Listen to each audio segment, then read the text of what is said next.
30 seconds. 30 seconds.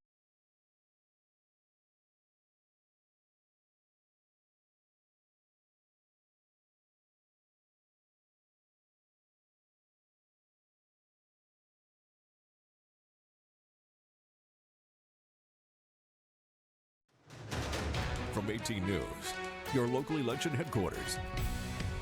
This is the 23rd Congressional District Debate, live from Corning Community College.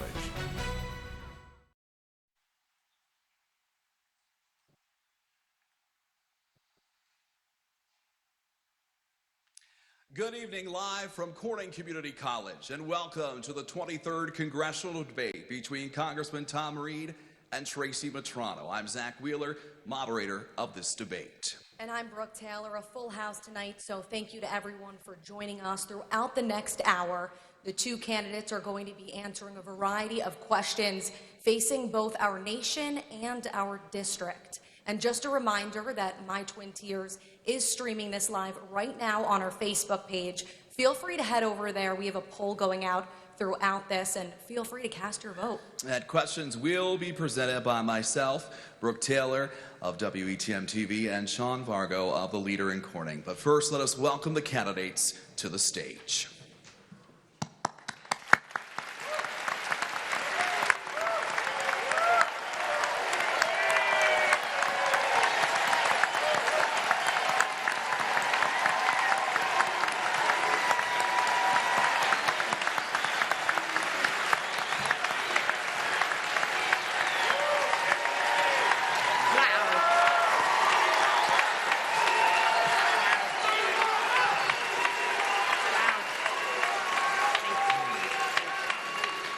Thank you.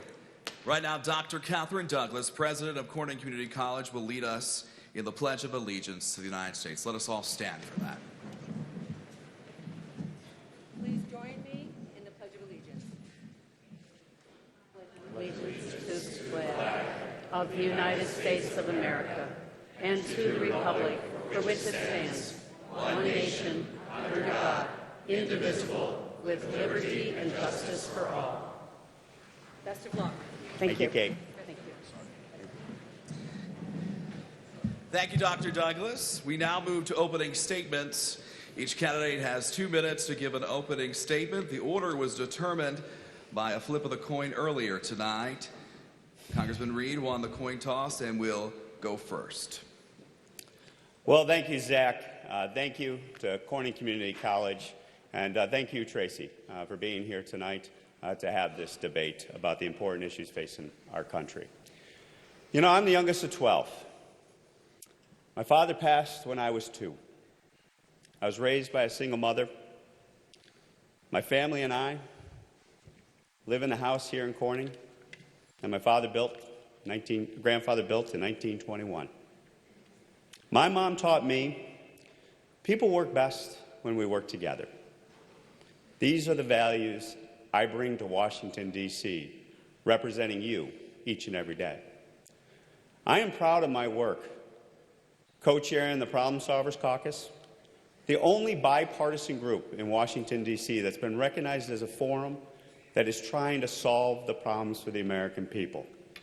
And I will tell you, we have come together, 24 Democrats, 24 Republicans, on issues of health care, immigration, things like prison reform, things like even reforming our scheduled controlled substances law at the federal level. And now this group is standing firm to change the rules of the House of Representatives because that institution has become a top-down, leadership-driven organization.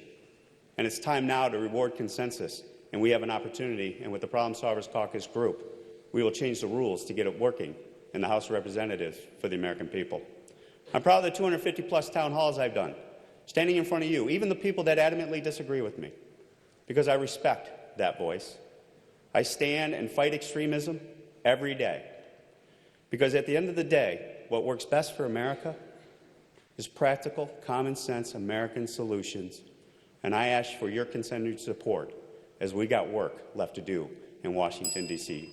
on behalf of you. Good evening.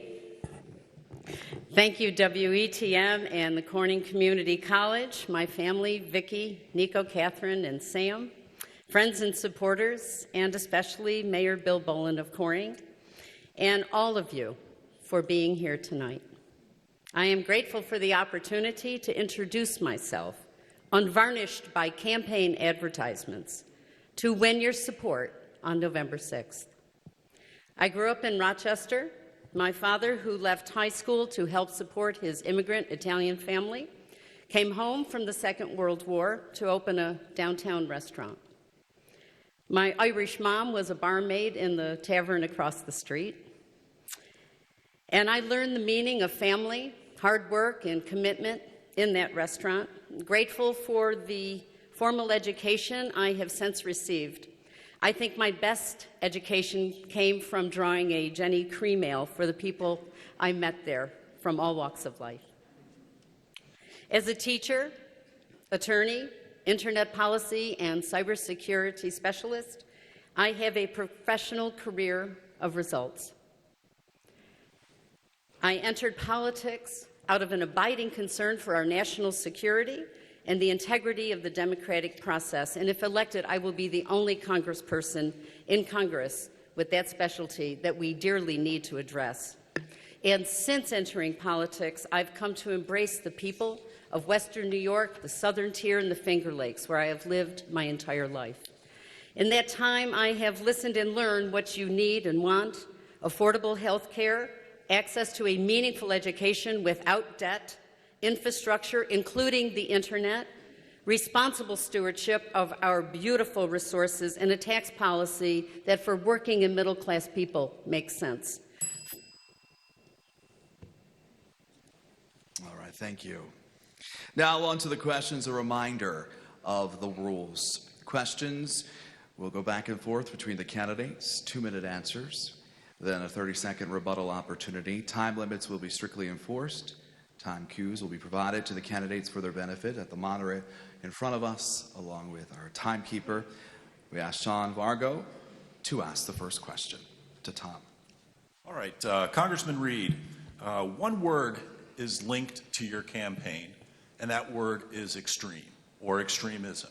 Can you please give us your definition of extreme or extremism?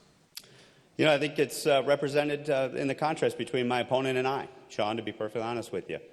When my opponent supports open heroin injection sites in our communities, that's extreme.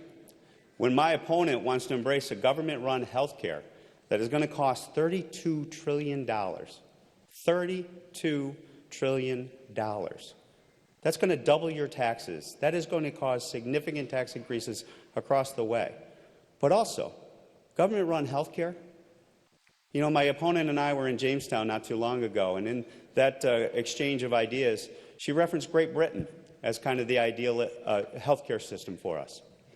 Remember Charlie Gard, that baby, where the mother and father wanted to get that baby life-saving treatment and was told by the Great Britain government, no, your baby's going to die and you're not going to be able to get the health care you want for your child.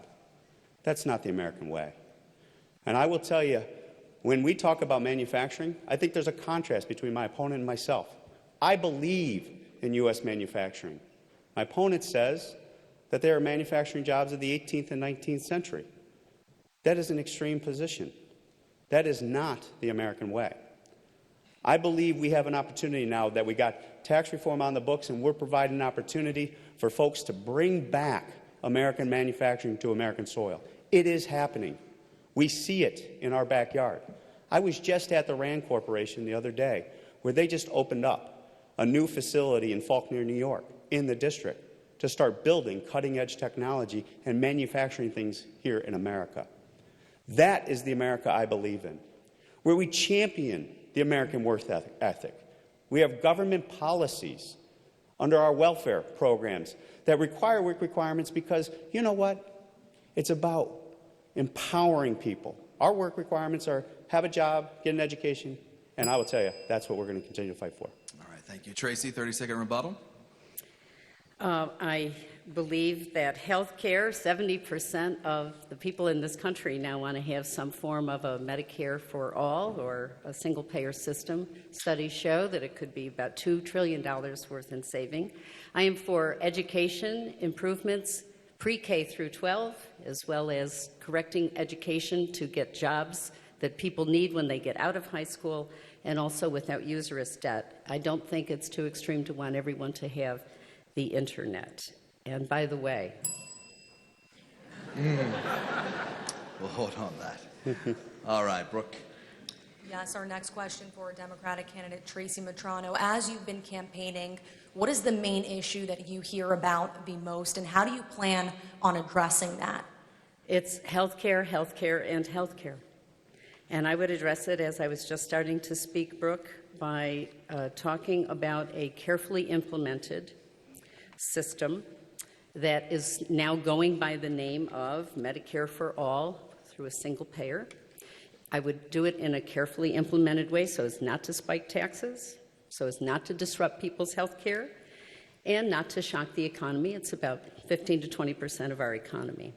There are reasons why I believe we can do this without raising taxes. There's currently no competition in the market. To put government in a position where we could negotiate on everyone's behalf would be the most important shift to occur. We could also eliminate the advertising and administrative costs that are now 1/4 to 1/3 of what you pay every time you go to a doctor. And how about those CEO executive compensation packages that are in the hundreds of millions of dollars that we could also eliminate? It really would create a more efficient system. Mr. Reed will want to call it socialism. It's not. The providers are not employees, and the drug companies are not owned by the government, but rather it has been shown to save $2 trillion, and it also would bring health care to everyone in the United States. By the way, when I mentioned the UK, I specifically said in the recording that you could all listen to that I was not holding the UK up as an ideal system. However, I wanted to comment that they actually provide dental care for people. And when I have visited there, I don't see what I see in so many parts of this district. I spoke to a woman 2 weeks ago in Jamestown, 30-some years old. She did not have any teeth. I don't know how she gets her nutrition. I have spoken to people all over this district who could benefit from dental care that we do not provide even in our Medicare system. So to compare to other countries is not to be unpatriotic. It's patriotic. So, Please hold your applause. Please hold your applause. Tom, if you could respond. 30 seconds. What we're talking about is government-run health care. And Tracy, your own words at Allegheny County candidate nights on May 10, 2018, the health care would cause our taxes to go up somewhere in the range of 20 to 25%. Those are Tracy Matrano's words. Words matter, folks. That type of tax increase will kill our health care and our country going forward. And I don't find that funny. When my opponent removes her website and changes position, I think those are politicians of yesterday that my opponent represents. All right, thank you. And moving on to the next question, let's stay with health care. This is for Congressman Reed. When it comes to health care, you voted numerous times to overturn the Affordable Care Act, also known as Obamacare, a law that has ensured Americans with pre-existing conditions have good health care coverage. If your party was to win a majority again and had enough votes to overturn ACA, would you vote for it, or would you fight to ensure that those who have pre-existing conditions in this district have access to quality health care? You know, my record's clear. I voted against Obamacare, and I believe that's the wrong path for the future of America. Now, when it comes to some of the reforms of the Affordable Care Act, I've supported them, Zach. Things like the lifetime caps on your insurance coverage, things like pre-existing condition, that is ingrained in health insurance law going forward, and I support that. I'm the father of a type 1 diabetic. My son Will is in this room tonight. I think of him and all the other folks that I've come across that have that pre-existing condition, and we're going to stand firm to protect that reform in health care going forward. But let's face it, ladies and gentlemen, as they were saying under the Affordable Care Act, you could keep your doctor. I guarantee you health insurance costs are going to go down. That's not what happened. Health insurance premiums are going up. healthcare costs are going up. And what we need to do is not embrace government-run healthcare. I get it. I get it. People are fearful and have anxiety about their healthcare needs going forward. But you turn it over to government and you give government that power over your lives, $32 trillion of tax increases coming your way.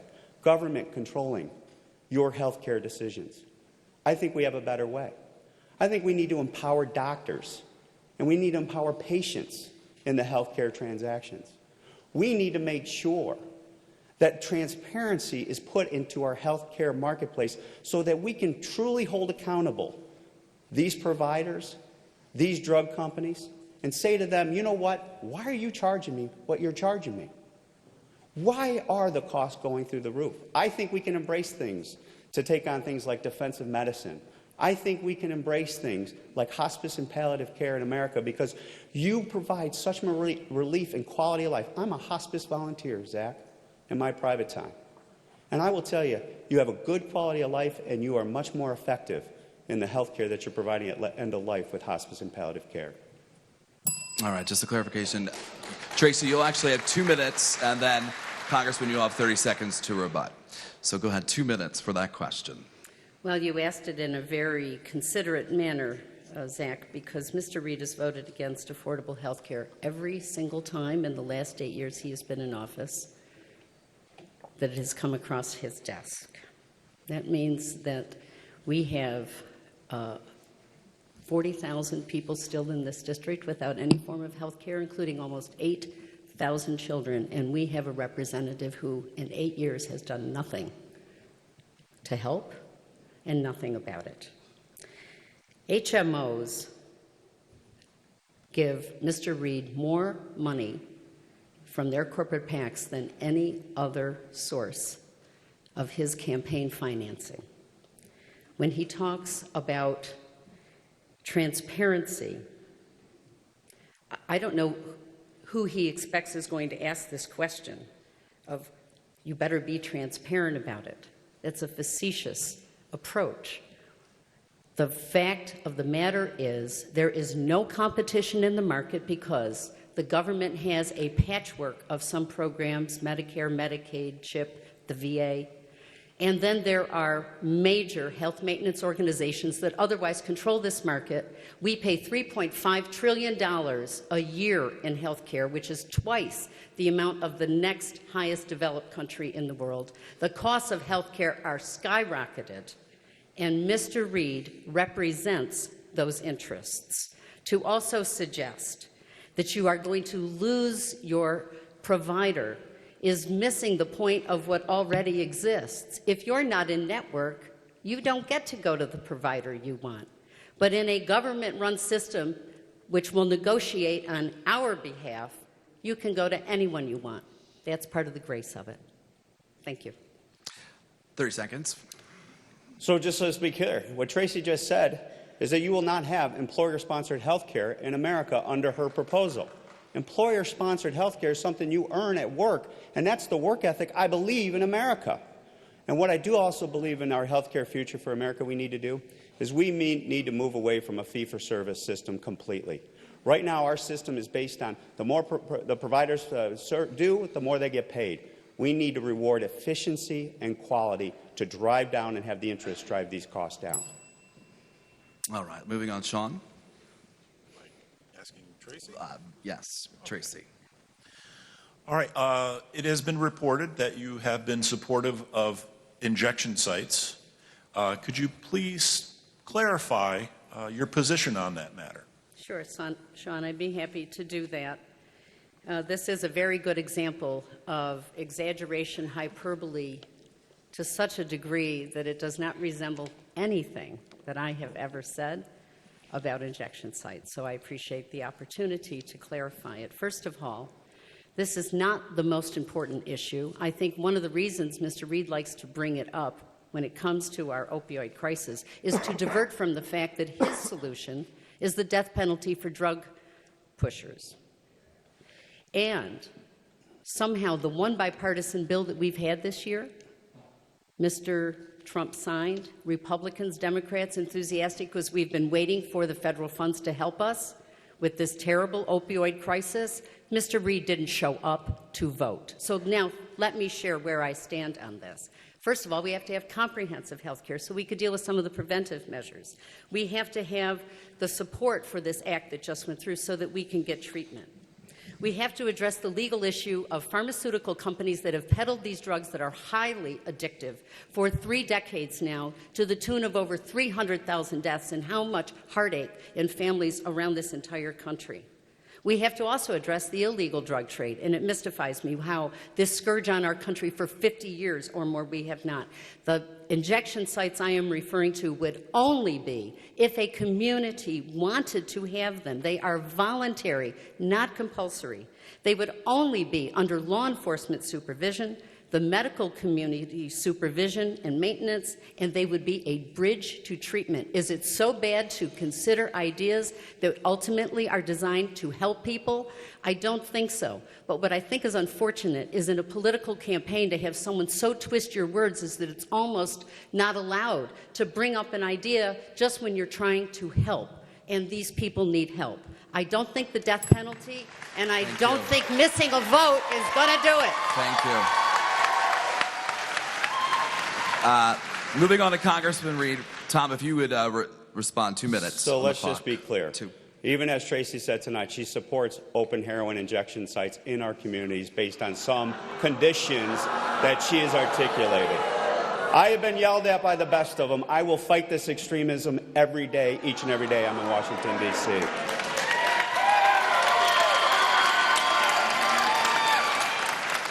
And Tracy, I'll accept your criticism about me missing this vote. I was at my son's high school graduation that day. As my father passed away when I was 2, I am not going to miss the moments I didn't have and cause the pain and grief of missing those opportunities. So, ladies and gentlemen, if you want to accept this criticism, because I was at my son's local high school celebrating his graduation that my father wasn't able to, that's despicable, Tracy. That is despicable for you to try to make that claim.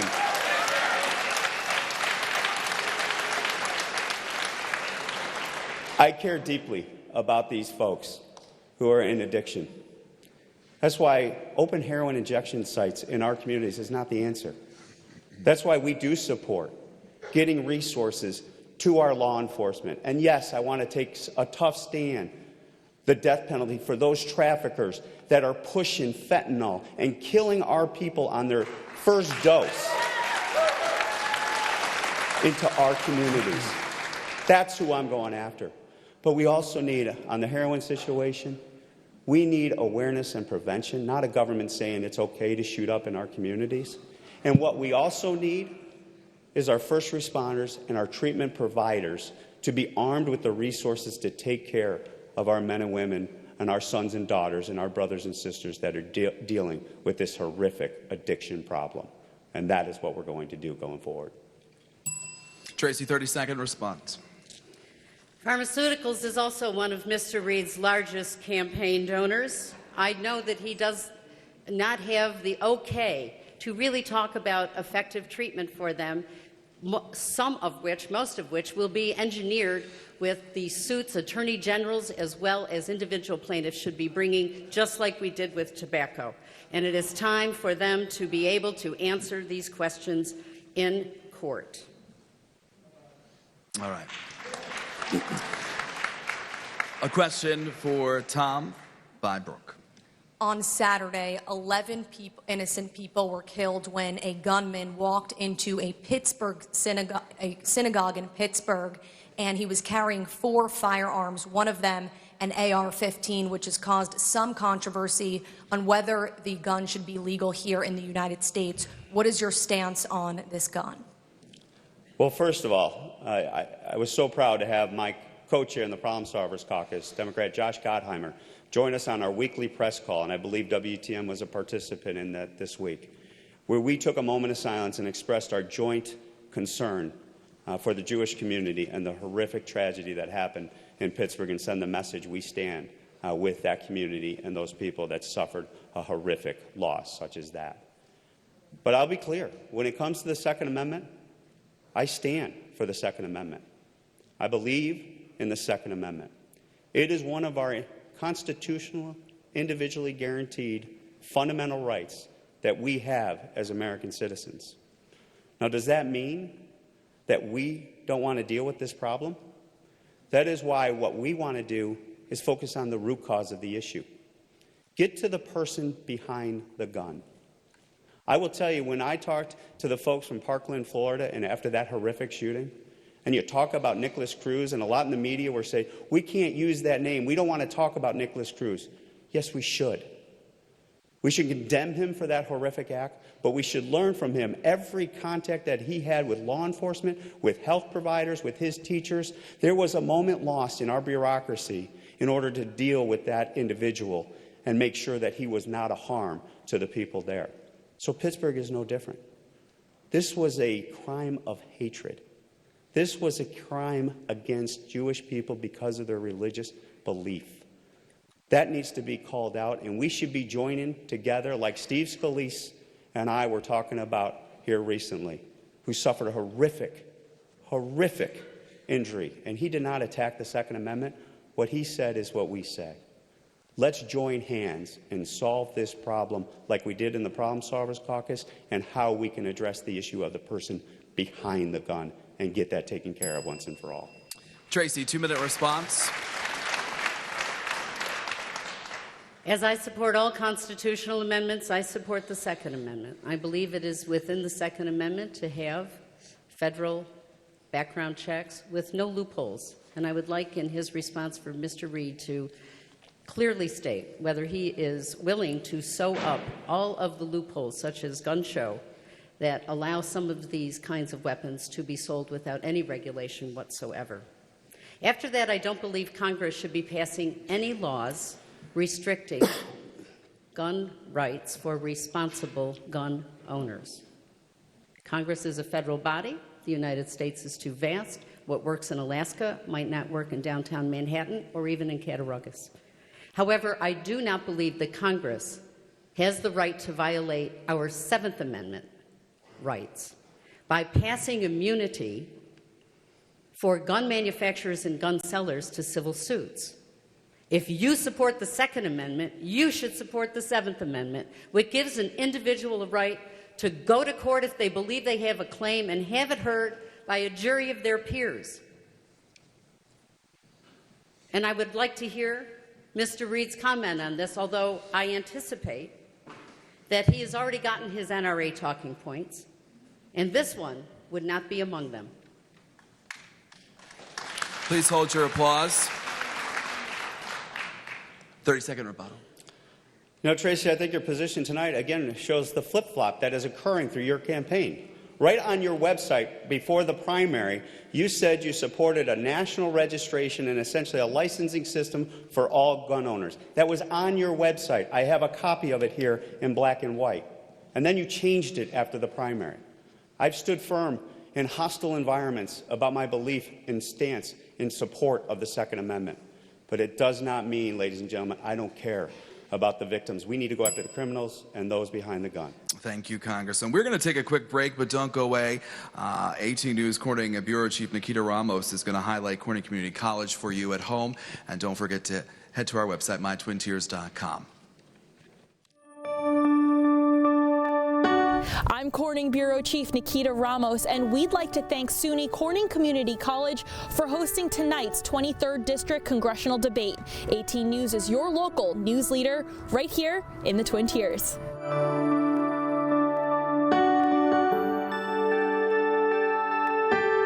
SUNY Corning Community College is a great place to start. Students will find that here at Corning Community College, we are dedicated to their success, that we can assure them of academic excellence, and we're very proud of our connections to the community.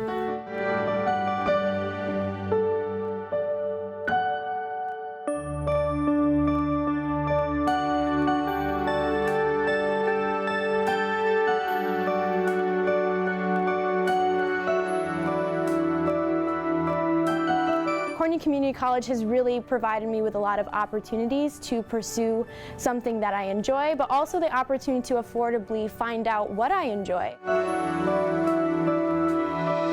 8 out of 10 students who achieve an associate's degree at Corning Community College either stay in the area or return to the area.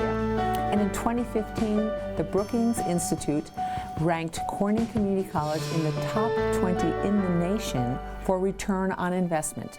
That is, the investment students make in tuition and fees here pays off over the course of their career.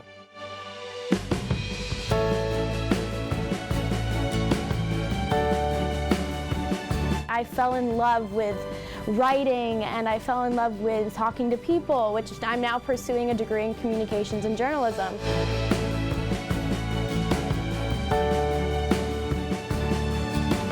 But at the heart of what we do is our academic excellence.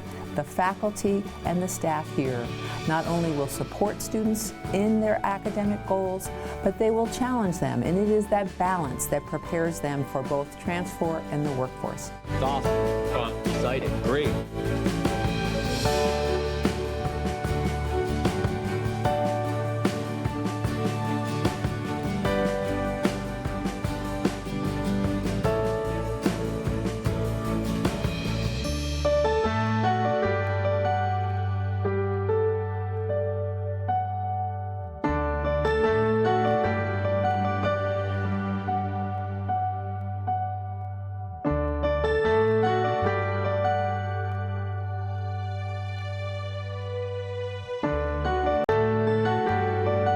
Rest assured that when you choose Corning Community College, you will find that as part of the State University of New York, we have the network you need, we will challenge you, but we will support you to achieve your goals, and we welcome you. Please find your way to SUNY Corning Community College.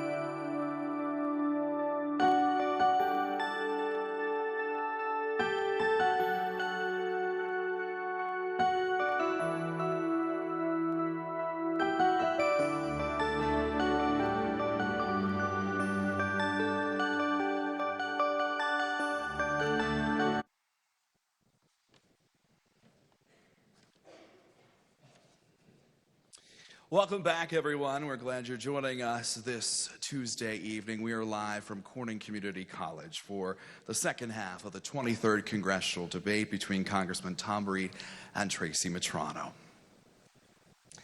A reminder, we are streaming this debate live on our website, mytwintears.com, where you can also vote in a poll. So we're going to return now to questioning. And the question now, Tracy. Tracy, I'm asking the question, and the question is this. President Donald Trump's son, Eric, was in Oneida County last week attending a rally for the Republican Congresswoman Claudia Tenney when he was asked by one of our reporters, quote, "How do you unite this country?" Eric's response was, quote, "I think the country is united." His, speaking about his father, approval ratings are the best they've ever been. Things are getting done. Do you agree or disagree? Is our country more united today? Well, I don't think it's as united as we would all very much like for it to be. Certainly it feels as I have gotten older that this country has become more fractured. And most definitely, in the last cycle of our presidential administration, I have experienced a disheartening of the political discourse in our country, the ability for people to genuinely listen to each other, come to some understanding of what the other one is saying, instead of always giving a mischaracterization or hyperventilated understanding only to create the excitement. I believe that when Mr. Trump came forward, he was exciting and he was disruptive, and I understand his appeal to many people, but I'm afraid that his disruptions have fallen out in a way that does not serve this district. The tariffs are hurting our farmers, they're hurting our manufacturers, they are hurting our retailers. He supported separating children and parents at the border. He supported a tax bill that most decidedly is disadvantageous for working and middle-class people and has given a great windfall to the 1% while handing us a $2 trillion deficit. He, along with the Republicans, including Mr. Reed, have vowed to undermine Medicare, Medicaid, Social Security, Medicare and Medicaid we paid into, and yet they think it's going to pay the debt that they created in order to hand off that 1%. Most importantly, Mr. Trump has not offered the moral leadership we need in this country. And that is my answer to your question. He is not doing what he could do to help us in this divisive moment. And it would be great if Mr. Reed could stand up and say that. Please. Mr. Reed. Our country is divided now, Zach, and it's a shame because our country right now is experiencing one of the greatest job growth and economic expansions we've seen in decades. And we should be celebrating our successes that North Korea is not arming itself with a nuclear weapon. And what we are talking about in regards to opportunities in manufacturing across our country. I appreciate that, Zach. But the divisiveness that I try to fight is how we do this job. I've held over 250 town halls. This last cycle, I have seen things at those town halls that are just atrocious. I had a 4-year-old on the shoulders of her father, where her father was encouraging that 4-year-old, not 10 feet away from me, to call me names that with words I don't even use. And I went up to that father, I said, why?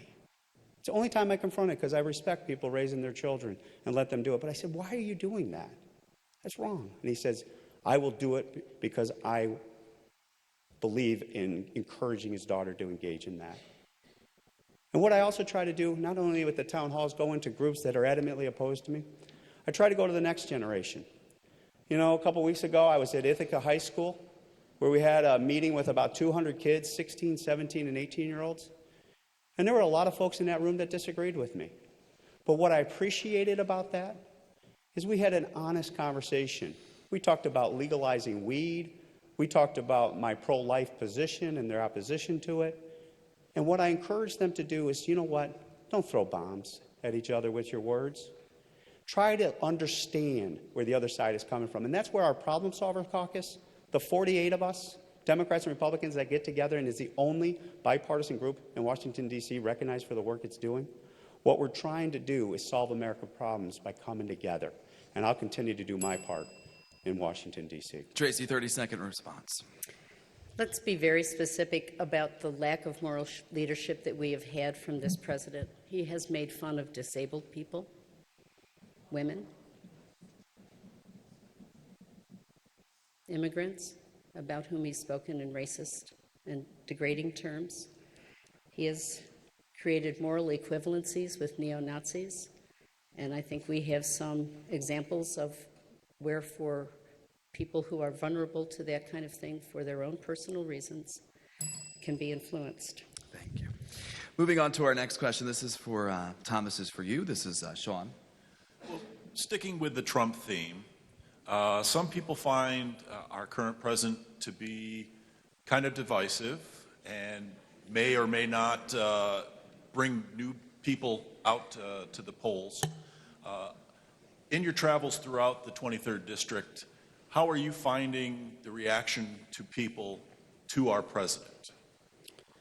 You know, obviously, many of us, and I've expressed concern about sometimes the rhetoric and the tweet and the new form of communication, but I choose not to do that on the floor of the House or by going on TV and attacking the president. I choose to use our relationship with the president to express my disagreement on that style at times. But what I hear from people is he's brought a disruptive force to Washington, D.C., and they appreciate the fact, and that's why I think he got elected, because he listened to that silent voice in America that was forgotten. And what he's doing is growing the economy, getting people back to work. Because when America is the strongest is when people are working. I know people. I care about people. And what they want to do is be able to take care of themselves and their families by earning a paycheck. It's not just about what goes into your checkbook. It's about that dignity of work. It's about that pride that you get from work. And this president is delivering on that. And also, let's be very clear. We are now, under the energy policy that we've adopted over the last 2 years under the administration's leadership, we are the world's largest exporter of oil. I will tell you that changes many things. We are no longer dependent on extremists and radicalism and what we would know as the Middle East because of this policy. And what I try to do is make sure that people know how I feel, how I conduct myself in those town halls, how we answer the hard questions and tell you where we stand on the issues. And you don't see me going on TV. You don't see me on the floor of the House calling names and calling out the other side. What we do is try to lead by example. And when my members of my party did not do these town halls, I said, I disagree with you. To represent people, you have to listen to people, and even those people that may be adamantly in opposition to you. Tracy, 2-minute response. I have among friends who have come here this evening Mr. Anthony Marco. He's a farmer over in Jasper. And when I met him during the primary season, he shared with me that he voted for Mr. Trump and he voted for Mr. Reid. But now he knows those people don't care about him anymore, and he's sitting in the front row with my family and friends here today. That's an example of some of the reactions that I have had from people all over this district who are concerned about their Social Security and Medicare, farmers who say they don't want a handout, they just want to be able to fair trade fairly, whether it's soybeans or corn or grapes. I think that if you want to look into history, where you can find what presidents in the past have done to address very divisive moments, we could look to President Jefferson, who after the contentious election of 1800 said, we are all Democrats, we are all Republicans. Or you can look to Abraham Lincoln, who in the greatest crisis of the Civil War ended his second inaugural address before he knew the war was going to be over by saying, with malice towards none and charity for all. Or to Franklin Delano Roosevelt, who united a country in its economic paralysis of the Great Depression by saying we only have fear to fear itself. We can do better. We must do better. And I believe that this United States will do better. That is principally why I am running for this office. But we can only do it if we decide to have malice towards none and charity for all, and honestly work together to get what working and middle-class people need. 30 seconds. Thank you. 30 seconds. Please hold your applause. Please hold your applause. 30 seconds, Congressman. You know, I know Mr. Marco, and I feel for you, Mr. Marco, losing your farm. I really do. And one of the things that I think the President is doing is he stood up on our trade policy that was neglected for too long. He is disrupting our trade policy by saying, we're not going to put American interests second when we negotiate these deals. We got a new deal with Canada and Mexico now because of what President Trump did. And what is that doing for our farmers? For the first time, we now have access with Class 7 milk for our farmers in Canada. Thank you. A question now for Tracy. Brooke. What do you foresee as your role in the House if you are elected, but the Republicans do retain a majority? Well, I plan to work with anyone who wants to work with me to help the people of the 23rd District. I was in Sean's office earlier today, and he asked me a question, Mr. Vargo here, one of the speakers. And he said, if it were a Republican-led bill that would help the 23rd District, would you work for it? And I almost didn't even let him finish the sentence. Of course I would. I don't even understand why not. And if it's because of a belief of some characterization of me, then let's expel that characterization right now. I think of myself as a centrist or a moderate progressive, I suppose. That's what Mayor Bolin has used to describe me. But more importantly, I care about the people in this district, and I would work on any bill that is going to help them. Okay. Your response, Congressman, 2 minutes? Well, you know, obviously, my hope is we do retain the Republican majority in the House, and I will use my position in the Problem Solvers Caucus, chairing those 24 members on each side of the aisle with Josh Gottheimer, to be that voice of getting things done for the American people back home. And what I have demonstrated many times over and over again is a willingness to go across the aisle and support legislation that we can find common ground on. That is the right way to be a representative, in my humble opinion, in Washington, D.C., and that's what we've done. And we're going to continue to use the opportunities to, first and foremost, make sure that the interests of the district are put first in our calculations. Now, I have a philosophy. I am a proud Republican, a proud believer in people versus government running our lives. And that's a contrast between my opponent and myself, and often what you see in the Democratic Party versus the Republican Party. I believe in individual accountability and responsibility. I believe in the work ethic of America. I believe in making sure that government limits itself to the role that the Constitution envisioned, where it keeps us safe from the bad guys, both foreign and domestic. What I believe in is making sure that government's role is to make sure that those who violate the rules and manipulate people are held accountable, and they pay the price by going to jail and being held accountable for justice. That is a philosophical difference. So when it comes to legislation, if it's in opposition to that type of philosophy, as I've demonstrated to you and stood before you in these town halls, I will stand firm on that principle and that philosophy. But it doesn't mean we can't find common ground. It doesn't mean that we can't find ground on health care when it comes to the individual marketplace and coming up with solutions in regards to stabilizing it. It doesn't mean we can't find common ground on immigration to fix our border and recognize that kids that came here at no fault of them have an opportunity to enjoy the American dream.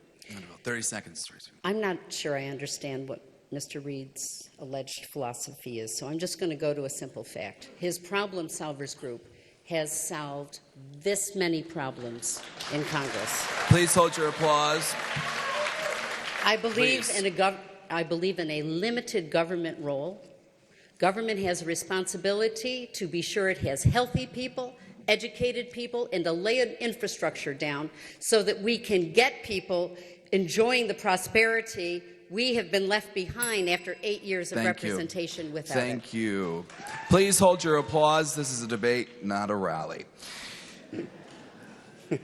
Final, a question now for you, Tom. Thank you, Zach. What is the biggest threat right now to our nation? You know, the biggest threat is, one, this divide. I'm very concerned that if any type of catastrophe hits our country, that if this division is not healed, that we will face these catastrophes that have come down in the history of time. You know, when you look at things like World War I, World War II, you look at the Great Depression, you look at the Civil War, what happened to America is at some point in time we came together to stand firm as American. I think it was best represented, Zach, after 9/11. There was some divide in America during that period of time. But when we were attacked, we united as Americans. So I think this division is something that we got to make sure we heal. And then I'll also tell you, one of the things I disagreed with my party on recently, when we passed tax reform and we got this economy growing again, I think our party committed the mistake that Ronald Reagan made. When he got the economy growing again, they went on a spending spree.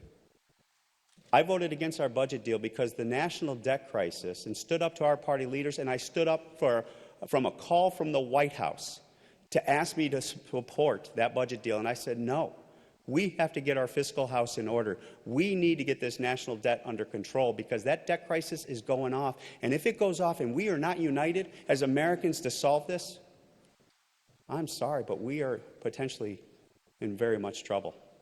So if this debt crisis goes off with any type of normalization of interest rates, you're starting to see it, Zach, where we see this economic growth and Federal Reserve is in a box.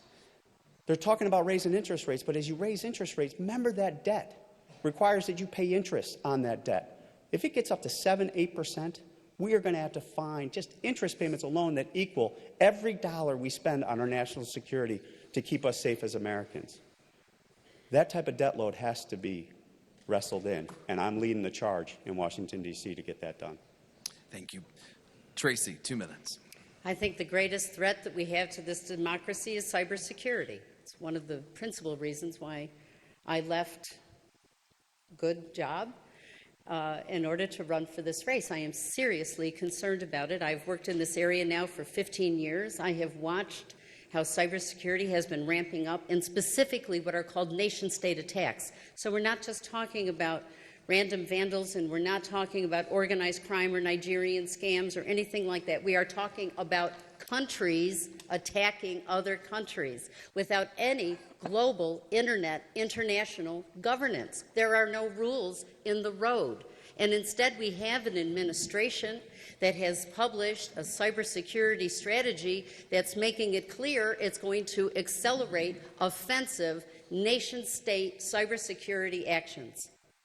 I find that to be irresponsible. It is time for the United States to stand up and be the leader it was in developing the Internet, and it used to be first in the world with network. Now it is 63, and we are playing a game that is far too perilous for us to risk.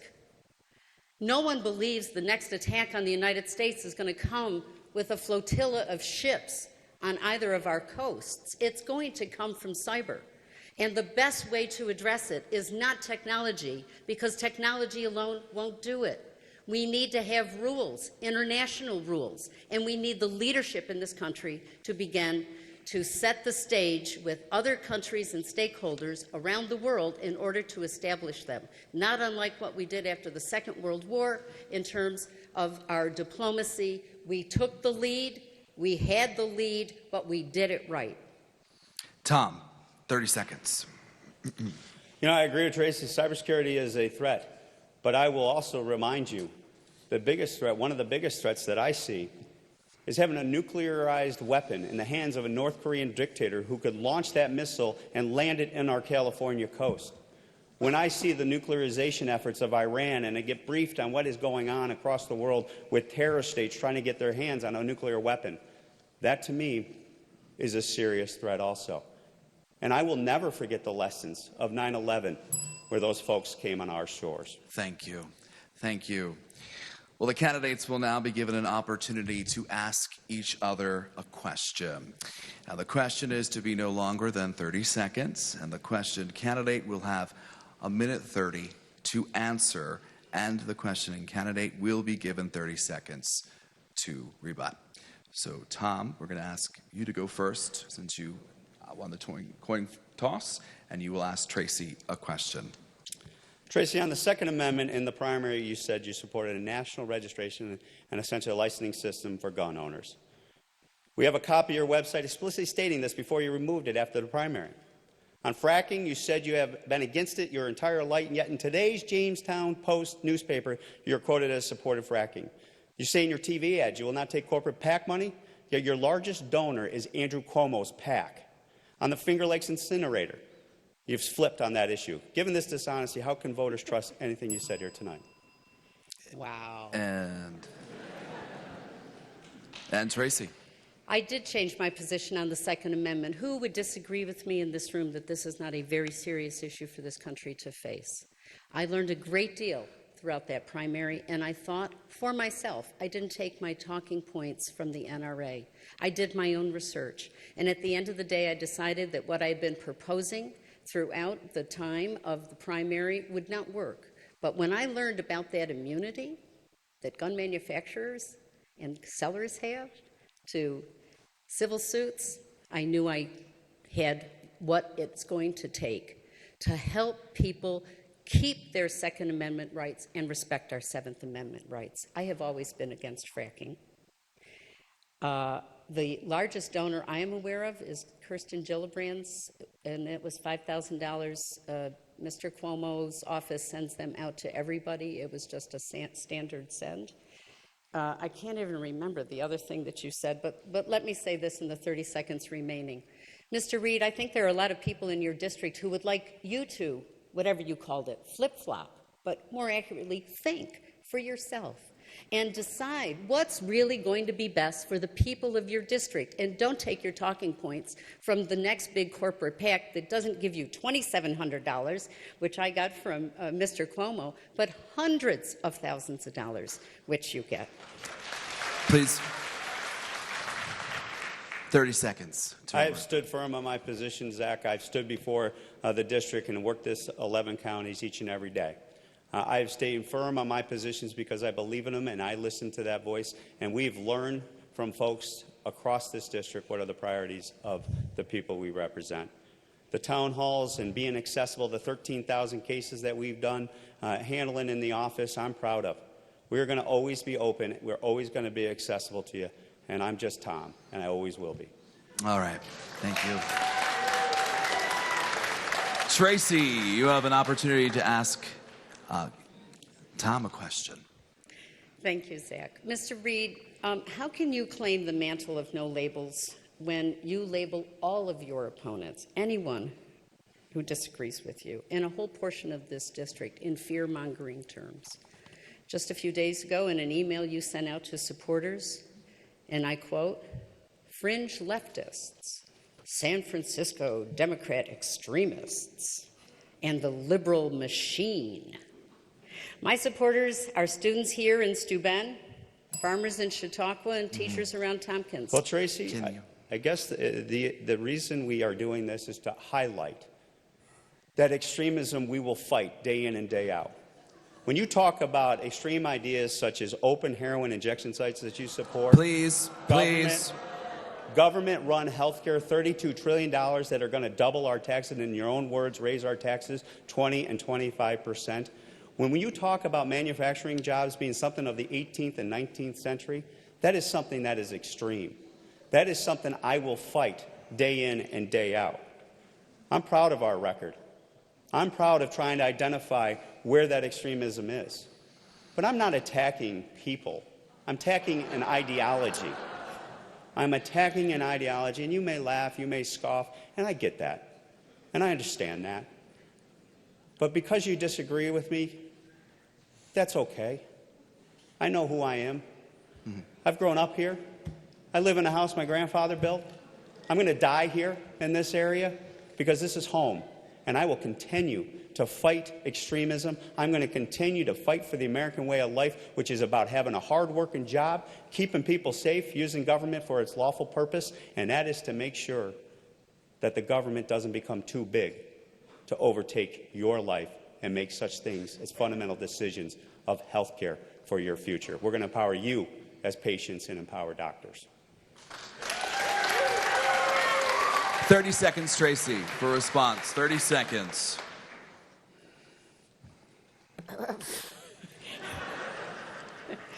I'm sorry. I don't feel like you're answering the question. I don't feel like you're speaking to me, Mr. Reed, and I don't know how you can hold yourself out for being for bipartisanship when in Jamestown and here, I try to share with you what my position is, and then you make up some other position for me and attack it. That's called a straw man argument, and it almost seems as if that is the psychology you live in. All right. Thank you both. All right. We're going to move now to closing statements. Each candidate will have 1 minute in length. Tracy, you'll go first, followed by Tom. Well, I'm very, very grateful for this opportunity, and the experience of campaigning has been the greatest experience of my life, except for having my boys. And I thank you all for it, because I have really come to love and embrace the people of Western New York, Finger Lakes, and Southern Tier.